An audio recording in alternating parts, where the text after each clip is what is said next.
pertama yaitu apa pengertian dari air limbah, kemudian yang kedua apa saja karakteristik air limbah, kemudian apa saja sumber air limbah, kemudian bagaimana penentuan debit air limbah, apa itu air limbah domestik, apa itu air limbah laboratorium, bagaimana cara pengolahan air limbah, dan yang terakhir yaitu apa saja unit-unit pengolahan air limbah. Air limbah, menurut Peraturan Pemerintah Republik Indonesia nomor 82 tahun 2001, air limbah adalah sisa dari suatu usaha dan atau kegiatan yang berwujud cair. Karakteristik air limbah yang pertama yaitu biochemical oxygen demand.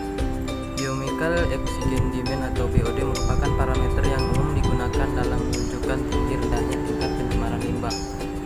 Kemudian yang kedua yaitu semisal oxygen demand. Semisal oxygen demand atau COD adalah jumlah oksigen yang dibutuhkan untuk mengoksidasi bahan buangan yang ada dalam air yang dapat teroksidasi melalui reaksi kimia. Kemudian yang ketiga yaitu total suspended solid. Total suspended solid atau TSS merupakan bahan-bahan tersuspensi dan tidak larut dalam air. Padatan tersuspensi terdiri dari partikel-partikel yang ukuran maupun beratnya lebih kecil daripada sedimen. Misalnya bahan-bahan organik tertentu, sel-sel mikro, tanah liat, dan lain-lain. Yang keempat yaitu pH. Nilai pH merupakan suatu indikator apakah cairan tertentu bersifat asam atau netral. Air limbah dengan pH asam atau basa cenderung sulit untuk diolah sehingga diperlukan suatu pretreatment netralisasi untuk menaikkan atau menurunkan pH. Kemudian yang kelima yaitu suhu.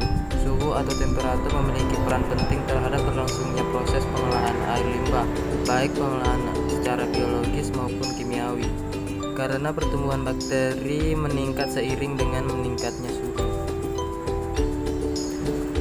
Kemudian nitrogen. Nitrogen merupakan nitrogen yang menyebabkan pertumbuhan alga di badan air penerima, dan oleh karena itu kandungan nitrogen di dalam air limbah harus dihilangkan atau minimal diturunkan hingga mencapai baku mutu sebelum dibuang ke badan air. Penyisihan nitrogen pada dasarnya terdiri dari dua tahap utama, yakni nitrifikasi yang diikuti dengan denitrifikasi. Kemudian fosfat. Setiap senyawa fosfat terdapat dalam bentuk terlarut, tersuspensi, atau terikat di dalam sel organisme dalam air.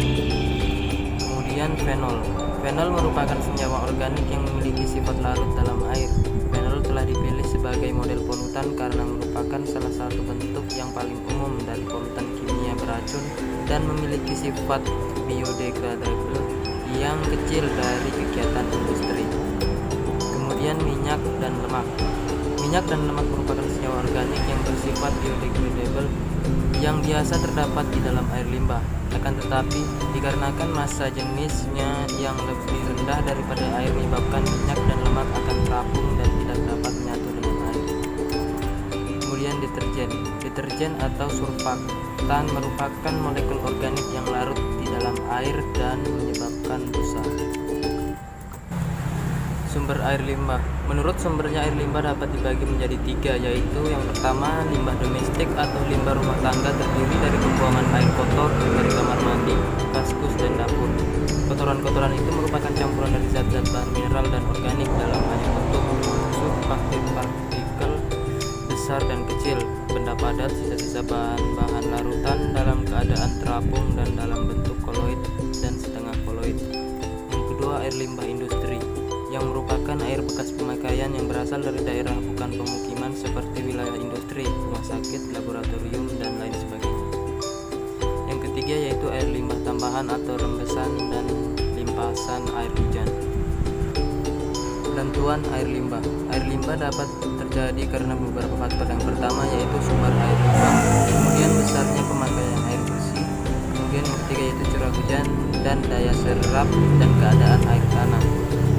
Air limbah domestik. Menurut Keputusan Menteri Negara Lingkungan Hidup Nomor 112 Tahun 2003 tentang tata mutu air limbah domestik, yang dimaksud dengan air limbah domestik adalah air limbah yang berasal dari usaha atau kegiatan pemukiman, rumah makan, restoran, perkantoran, perniagaan, apartemen, dan asrama. Air limbah laboratorium. Kontaminasi air secara kontinu memiliki dampak pada lingkungan. Efluen yang berasal dari variasi industri kimia yang besar mengandung komponen organik seperti fenol, alkohol, benzena, eter, dan derivatif aromatik terklorinasi pada konsentrasi yang berbeda, yang dimana semuanya bersifat toksik dan berbahaya ketika dilepaskan ke dalam lingkungan. Pengelolaan air limbah yaitu yang pertama, pretreatment limbah laboratorium. Limbah laboratorium mengandung senyawa-senyawa berbahaya yang bersifat toksik dan berbahaya ketika dilepaskan ke dalam lingkungan.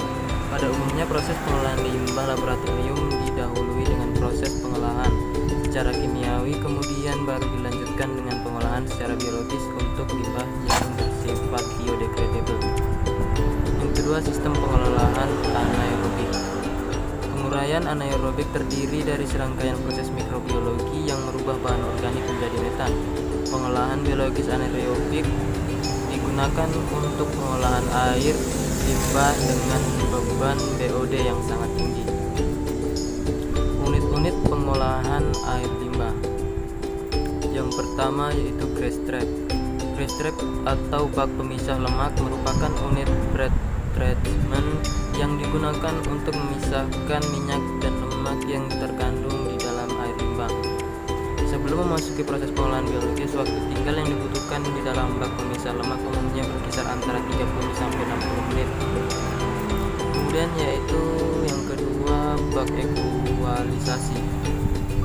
Bak ekualisasi adalah suatu bak penumpang air limbah agar debit air limbah yang diolah menjadi konstan. Bak ekualisasi bukan merupakan suatu proses pengolahan. Ketiga yaitu anaerobic filter.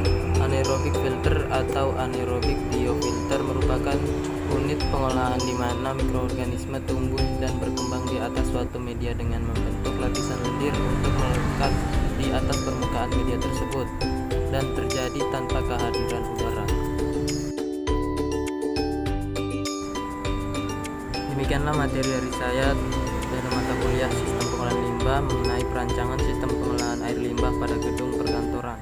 Saya Setiawan, terima kasih. Assalamualaikum warahmatullahi wabarakatuh.